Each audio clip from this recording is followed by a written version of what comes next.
We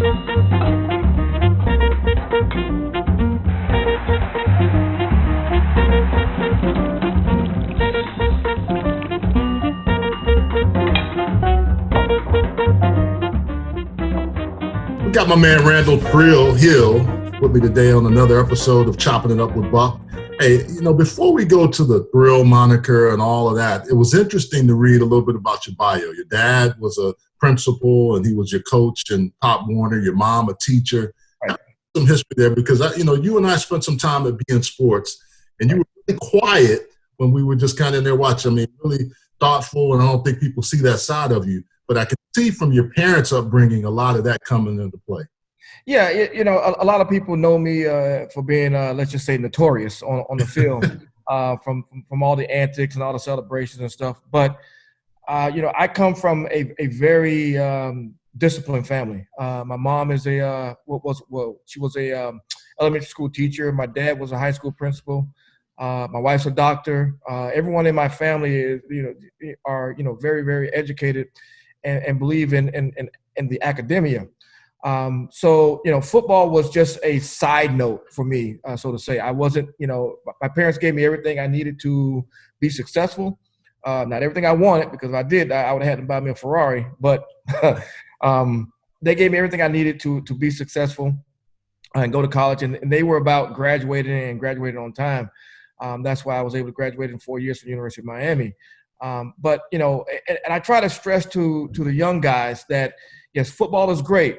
The NFL is great, but what it is there to do is to give you a jump start on life, so that you can get on with your life and about your business. So, guys like yourself, be able to go out and speak, enunciate your words, and talk in front of the public, and actually make money doing it. Yeah. I think we all have a persona, and I think the one thing that was interesting that in reading your background, your dad coached your Pop Warner team with Bailey and Alex Johnson, a couple of you guys that played within in the pros as well. But growing up, not only playing football, but you were really big comic books and superhero guy. Tell us a little bit about that. Oh yeah, whether it be Hong Kong Fooey, Green Lantern, I went way back. Ultraman. They're not gonna remember Hong Kong Fooey as the ultimate super guy. But and it's funny, even here in my house, I even have some of the actual cell character drawings from the Hong Kong Fooey, which was Hanna-Barbera cartoon. But it gave me an outlet, and it also gave me a little bit of fun that you can kind of emulate some of those guys.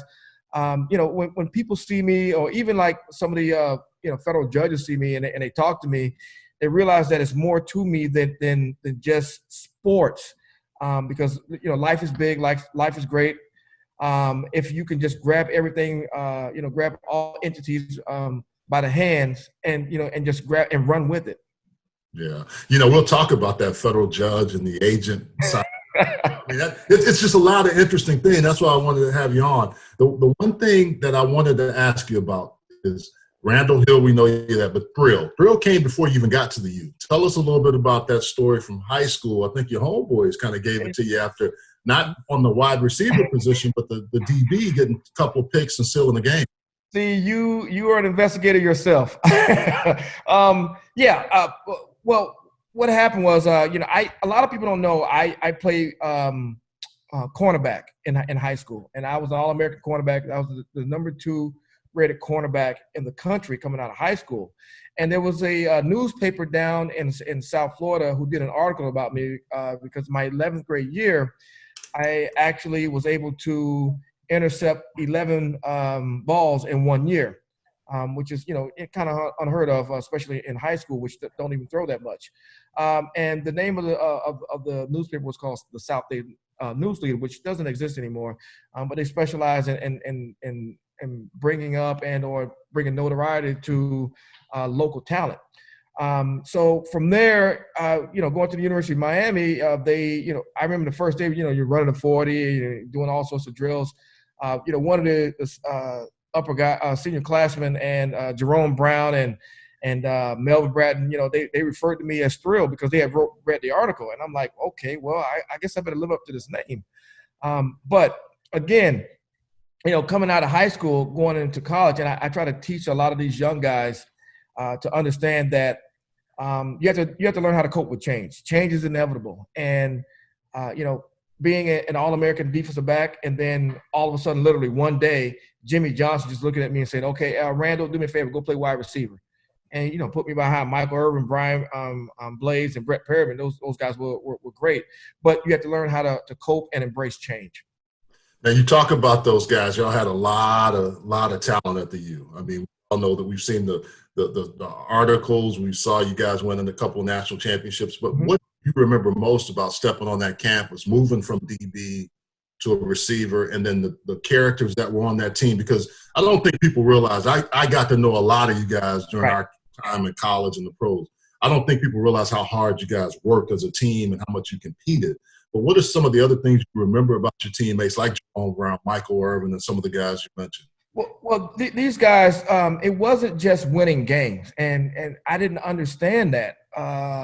Actually, let me back up. I was first indoctrinated into their style of competitiveness when I was running track. I had already signed to go to the University of Miami. And, you get into the big meets like, GMAC, regional, and even state. And, you had Jerome Brown, you had Tolbert Bain, Brett Perriman, Melvin Brad, these guys coming down. And they asked me, well, I'm getting ready to run the 220. And they asked me, so, okay, how far are you going to win this race by? And I said, no, I'm going to win the race. And they said, no. How bad are you going to, beat the guy? I said, no, I'm going to win. He said, no, you don't understand. You signed to go to the University of Miami. Therefore, you had to win by a certain amount of yards. It's not good enough to win a race. These are true stories. And they say, okay, well, you have to win the race. Okay, give us some yards. And I'm like, okay, I'll win by 10 yards. And, footnote to that, another reason why besides them expecting me to represent the University of Miami that way, they were actually taking bets up there, and the guys were not taking any bets unless they gave them yards, kind of like a point spread. So these guys were characters. But even playing games, if we didn't cover the point spread, we looked at it as a loss. That's how these guys were, and I'm like, you have to understand what back then what representing the University of Miami and representing South Florida was all about. You had to get style points, kind of like Miami Vice, all about that style. Well, you bring up a great point. I don't think people realize how competitive Pop Warner football is in Dade and Broward. I know growing up in Texas, we had the same thing, but some of the things, it's legendary, some of the guys that have coached in those areas that have watched you guys grow up. So I think what you bring up is a really fascinating point. But I think that's why when you talk to people from Miami, whether it was Howard Schnellenberger, or Jimmy Johnson, or even Dennis Erickson, that 5-county area that you guys have of Broward and Dade. You grew up in Dade, I think. But tell us a little bit about those 5 counties and how much football and how much talent is in those areas. Oh, yeah. You have a large conglomerate of talent. If you look at the NFL today, those areas, Dade County, Broward County, Palm Beach County, even Monroe and St. Lucie County, you're going to see that they are well represented in the NFL, and it's because of the competitiveness. It's because the great weather down here. You can work and train all day. Now I'll debate with people all day and twice on Sunday about Texas. Now Texas, compared to South Florida, I think that Texas has a better system. And I just believe that. I think that we may have better athletes from what we're able to do. But as far as the system in Texas, there's bar none. There's no comparison. You got some Texas stadium, high school stadiums that are bigger than college stadiums. So I respect Texas for that. That's why even if you look at during the University of Miami glory days, Jimmy Johnson always had a conglomerate of guys from Texas, whether it be Kevin Williams, Jesse Armstead, Jonathan Harris, Carly Farms. Carl Farms. And Randall, the good thing, I'm glad you bring that up. Jimmy Johnson was from Port Arthur, Texas. I was born in Beaumont, which is Golden Triangle at one point was an area in the mecca of Texas football. Now it's moved all over. But Southeast Texas, to your point, I can remember the fascination with – I got recruited by Miami. Hubbard Alexander recruited me after you guys played Rice. Y'all beat the doors off of Rice. Or junior before we got to school. So I'm going to see you guys afterwards. And Michael Irvin's walking around with a big old medallion, playmaker. I can remember in Bennigan's.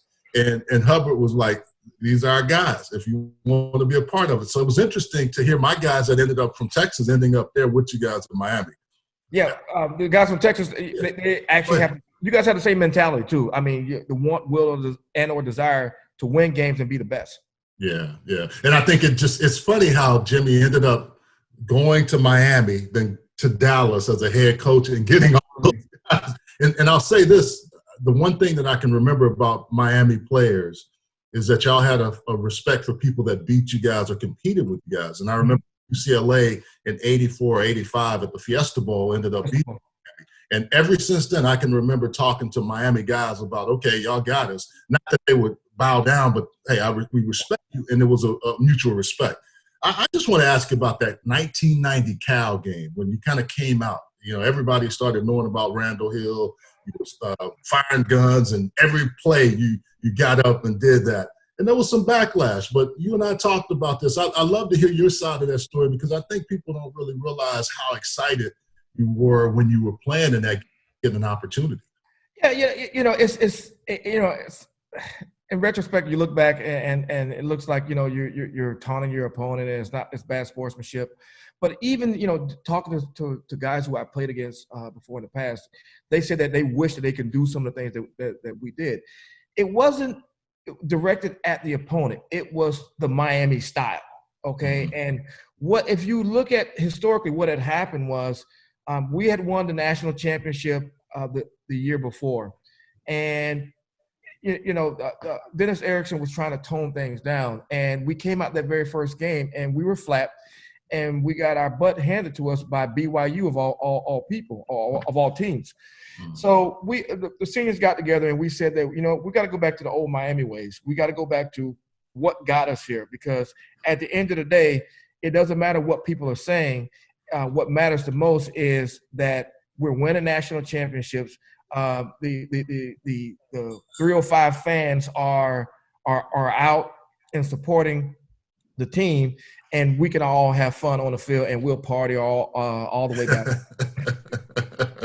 Well, so that was the start of it. Now that 91 Bowl, the same state of Texas that you have a lot of respect for, the tunnel. I mean, I can remember this as clear as day because I had some boys on that Texas team, and you guys beat the brakes off of them. But tell us a little bit about that. I think there was some background to that as well. I think during the week of the Cotton Bowl, it kind of led to that. It kind of came to a head because, again, we had the Cal game where, we cut up, and there were some other games where we cut up, and Dennis Erickson wanted us to be on our best behavior. So we put on our choir boy outfits, and we were on our best behavior. But as you know, when you have a bowl game or bowl week, it's a celebration, and you have a lot of fun, and you go to a lot of events with the opposing team. So we go into some of these events, and they're doing a lot of talking, and some of the people from the state of Texas are doing a lot of talking. And it's just so funny that we're looking at each other like as a team and saying like, okay, they don't understand. We created this. It's often duplicated. It's often resembled, but it's never completely duplicated. So what happened was when we got to the stadium, Robert Bailey, Jesse Armstead, and Michael Barrow, these guys said, you know what? We need to remind them who we are. And so when we came out of our locker room, we literally stood there and waited on it. And, this even goes back to when I was a freshman. I remember we played against Florida, my very first game. And, they had, Emmitt Smith. They had Kerwin Bell. They had Jarvis Williams. They had Louis Oliver. They had everybody. And I saw some of our players, and I'm a freshman. I'm like, okay, these guys are crazy. They literally stood in front of the University of Florida's locker room and told them that they were not allowed to go in their own locker room until we were ready. And I'm like, okay, all right, these guys, they got a missing link somewhere.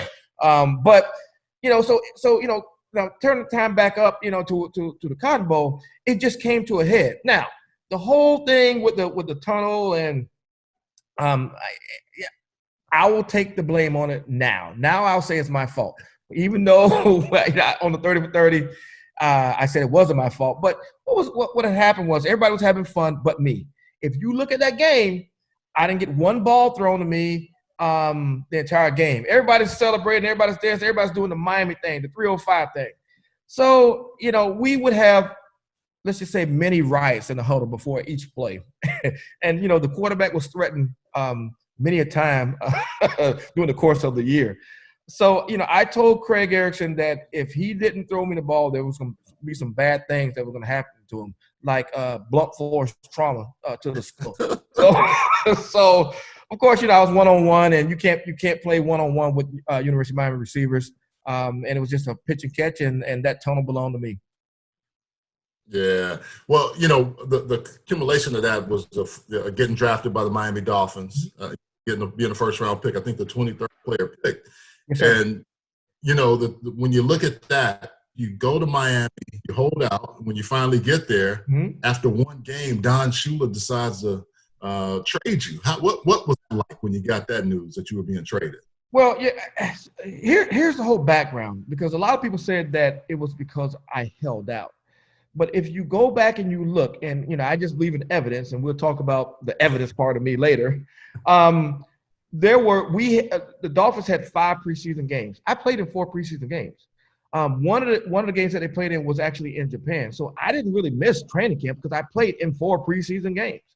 But the backstory was going into that year, one of the leading receivers, Mark Clayton, he was not really expected to play because he had a previous neck injury.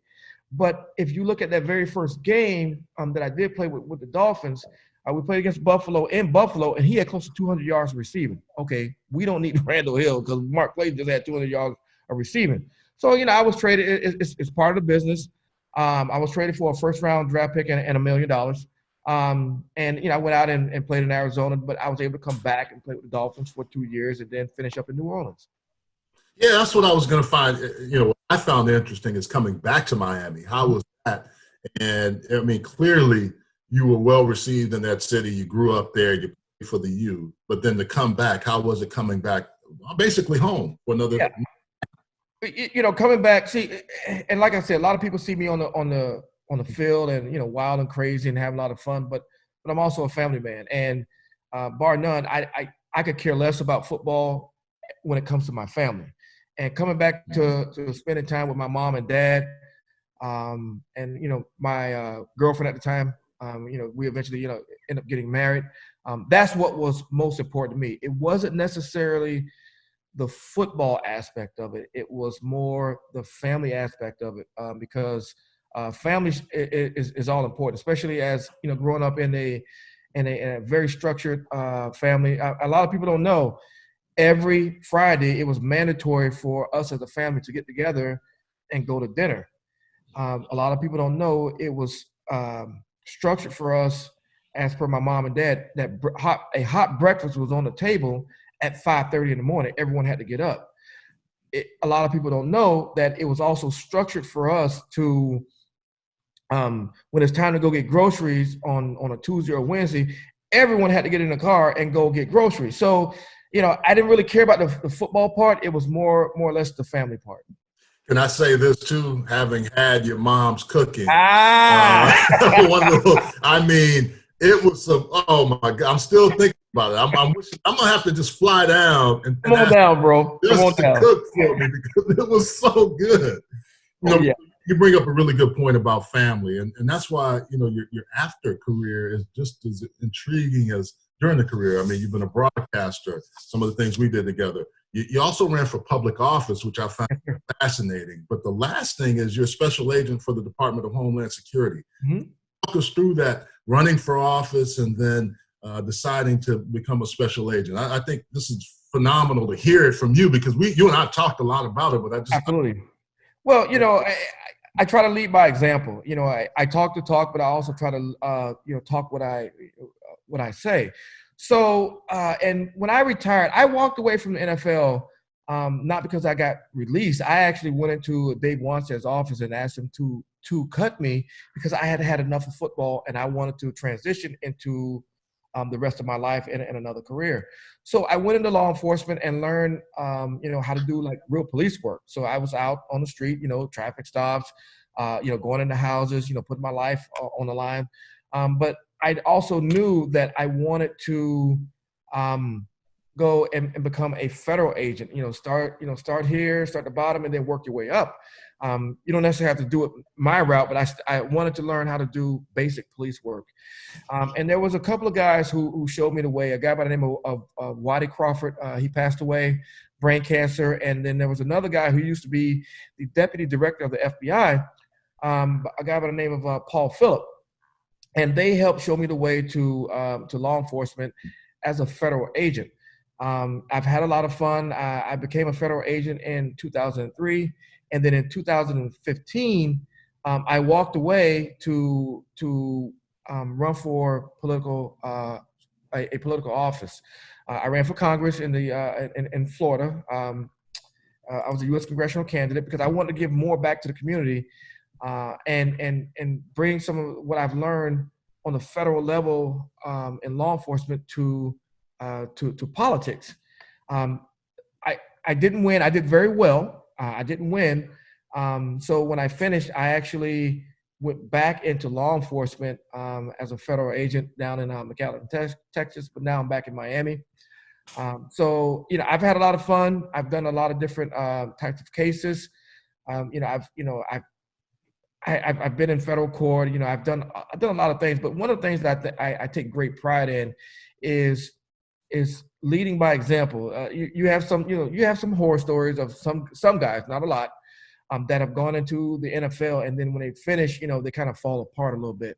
But I've had guys ask me, well, Randal, how did you become a federal agent? I can't believe you're doing this. Well, you know what? You had to be hyper. You had to be, one is to be out in front of the public. You have to know how to speak in front of large groups of people, and whether it be court or young kids, because I make sure that I go and I speak in front of high school kids and show them that I played in the NFL, made some money, but I also can carry a badge and gun and represent the United States government and have fun doing it and do it in a respectful manner.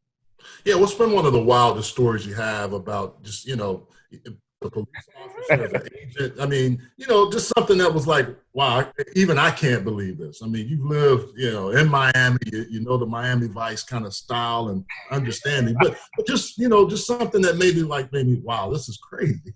Some of the stuff, I can't really say right now, but let's just put it to you like this. I coined my career as a federal agent as kind of like Jack Nicklaus in A Few Good Men. I'm that guy. You want me on that wall. You need me on that wall. Or even a Jason Bourne. I don't exist. I am them. We are or Men in Black. I am them. We are they. I'm a figment of your imagination and dismiss that so. Well, I can't wait to see it in the book. So there'll be a book coming out. Now, you're wearing the NFL hat and shirt. You also, you and I see each other a lot during the year when I come down to do Miami games. Sure. Also kind of the police officer, not police officer, you have to kind of make sure guys wear. So this is interesting because you are the same guy that probably been saying something to the guys that were doing it in our era. Now you're Well, what happened was several years ago, actually it was in 2005, the NFL, the Retired NFL Players Convention was here in South Florida. And I wanted to set up a booth when they had a career fair to help to show guys who were transitioning from the NFL into the rest of their life that there's other opportunities that you can have fun, make a lot of money, and also serve the community.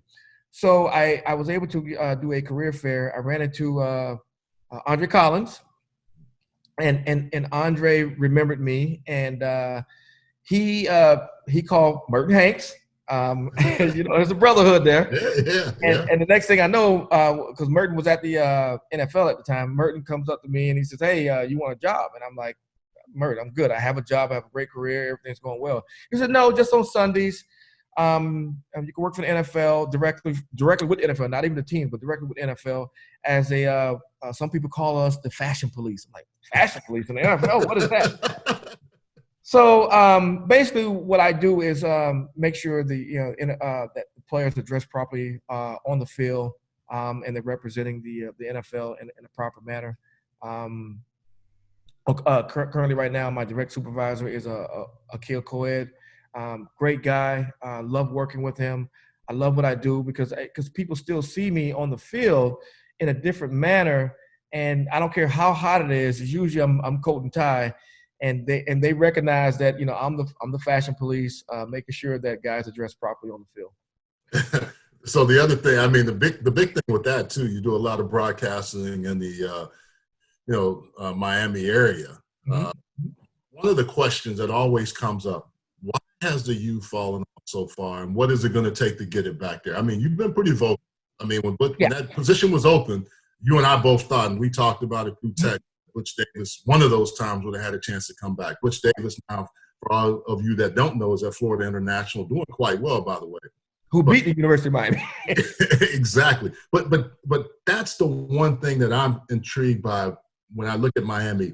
Why can't they get back? Being an alum and a guy that knows that program really well, tell us why that hasn't happened. Well, I think that, first of all, times have changed. So you have to change with the times. If you don't learn how to cope with change, you're going to fail. And, footnote to that, or actually a little side note is there's 3 reasons why you go to school: learn how to learn how to get along with society, and learn how to cope with change. And I still think that the University of Miami is struggling with learning how to cope with change. When you have young guys, young adults, and tomorrow's leaders who are going into collegiate athletics, you have to understand their mentality. And most of these guys, as you know, they think that before they've even played a down in the in college, they think they're going to play in the NFL. Well, that's wrong. And if you can get the right guys with the right mentality, and if you look back historically, Jimmy Johnson didn't necessarily recruit talent. And people always say how talented we were. No, we had speed, but our talent level was not as high, or it was not as good as other universities. But what Jimmy Johnson did was recruit individuals who refused to lose. Jimmy Johnson recruited individuals who believed in, like what Dr. King said, the drum major instinct, the want, will, and or desire to be the best, with a couple with refusing to lose. And that's what Jimmy Johnson did. If you look, we didn't have a lot. I think the highest back then was like a 5-star or 6-star. We didn't have a lot of those players, but we had guys who, kind of like guys who, they packed the lunch pail. Okay, let's go to work. And you were not going to outwork the University of Miami. You were not going to out-physical the University of Miami. You definitely weren't going to be faster than the University of Miami. And I think that's how we won games. Now, I think a lot of the recruiters now down there, they're recruiting, okay, they get caught up in this. Okay, well, this guy's a 7-star. This guy's a 10-star. I don't care. What I care about is guys like Russell Maryland, who wasn't even recruited at all. He became the first pick of the draft. Guys like a Bill Hawkins, people don't even know he was a first-round draft pick, but white guy who worked hard, who went out and became an All-American. Guys like Alonzo Highsmith, who played defensive line. Jimmy Johnson moved him over to running back and or fullback. These are guys guys like Gino Torretta, who nobody paid attention to, but worked his butt off and won the Heisman. These are guys who I'm mentioning that were not necessarily highly recruited, didn't have a high star rating, but they refused to lose and they had the right mentality. Yeah, I think one last thing for me about Miami is watching you guys practice. I had the good fortune of coming out there between my sophomore and junior year and really watching you guys work, hanging out with a bunch of you during that time. One thing that I was impressed with, like you said, the speed, but the competitive nature of every single practice. Like, you had to compete. What was that like when you look at that compared to when you got to the league. Because I don't think college teams can beat pro teams, but I think the mentality of getting you ready for the pros, Miami is a great proving ground at that time. Okay, let me explain. Let me give you 2 stories on that. All right. The first scrimmage, I remember we had brothers on the team, Benny Blaze and Brian Blaze. Benny Blaze been an All-American. I want to say he's in the College Football Hall of Fame. Brian Blaze, second round draft pick, did well out in Seattle. The very first scrimmage that I saw Benny Blaze come off the hash mark and lay his brother out, and they had to call the ambulance to pick him up off the field. That was his brother. Let me say that again. Let me say it slowly. That Benny would take your head off. I mean, exactly. he wake up wanting to take your head off. So that was his brother, and I remember them wheeling him off the field, wheeling Brian off the field on a stretcher, and Benny Blaze just looking at his brother and said, "Okay, you'll be okay, eggshell." That's one story. Another story. I remember a guy getting injured. He had a compound fracture of his leg, and the coach saying, "We don't have time to slow down. Move this up 10. We have a game to play." This is what the mentality was at the year. I can't tell you how many times I was thrown off the field because I'm getting into fights with my roommate who I grew up with and Robert Bailey. So, but, we would shake hands, say, "Hey, listen, we'll fight tomorrow. Let's go get something to eat." Yeah. That's the mentality that you have to have if you want to be the best. Yeah, I don't think people realize the alpha dog mentality, and what I always like about that, and I tell people that at UCLA there were about 35 guys during my 4 years that ended up playing in the pros. A couple of Hall of Famers, some that played a long time, some that had a cup of coffee. But it taught me from an early age, I'm not ready to play. I'm not going to get on the field. I don't care how talented I was in high school or wherever else. Man, it's always good to catch up with you. Any last-minute thoughts or last closing thoughts you have for us? Because we really have enjoyed just spending this time with you. I think it's always good to get the background stories of understanding what happens in people's lives, but I'm glad you could be on. Any last shots or thoughts that you have for me? Well, interesting enough, and this is gonna be some serious stuff around here, especially when the media finds out about this. As a matter of fact, you are the first to hear about this when it comes to media outlets. My daughter, as a matter of fact, I'm gonna wait. Don't go anywhere. Watch this. You're gonna think this is like kind of humorous. I want you to see this. What does that see? You see where she's going to school? She's going to the University of Florida. You wait till the media hears about that. Got a gator in the house? Oh, got a gator in the house. I'm so proud of my daughter. They do all my kids. They do well around here, and they're definitely smarter than me. 1480 on the SAT, 5.0 GPA. But University of Florida offered her more than University of Miami. And so when you talk about my pockets, I got to take care of my pockets too. But yeah. Share what's your daughter's name again? I want to hear your daughter's name and where she's going again. Her name is Alea. Yes, okay. I created that name, Alea. Alea Hill going to University of Florida. She's probably going to follow both of my kids. I got one sitting next to me that's really shy. She's kind of quiet. But yeah, she's gonna go to the University of Florida. She's probably gonna end up being a doctor, like my wife. And all my kids are smarter than me, and that's how it should be. Because times have changed, and they have these outlets, and they have all the tools. It's funny. You call me, and my computer. I didn't even have a computer ready. So my daughter has a computer, a nice Apple computer that I don't even have. So I'm on her computer. We give them all the tools to be successful. And that's how we want it done, because we don't want them to have it as hard as we did. So we want them to be successful too. Hey, Thrill, man, I appreciate your time. I know you're running hard with the family. We all are kind of in this situation. It'll be good when we come out of this COVID lockdown, but I don't think it stops for you with the job. Appreciate you, and tell your wife, who's like mine, much smarter than me, and the kid got that from her, and tell everybody hello. And next time I come down there, I want good food from your mom. I'm just telling you. tell Bob, thank you. Come on down, bro. You welcome here anytime, bro. All right, chopping it up with Buck, Randal Hill Grill, Randal Hill Grill. Let me see. Hey, can you fire it off for us? You still got it? One more time. All right, Trill. Good talking to you. Thanks. You got it, bro.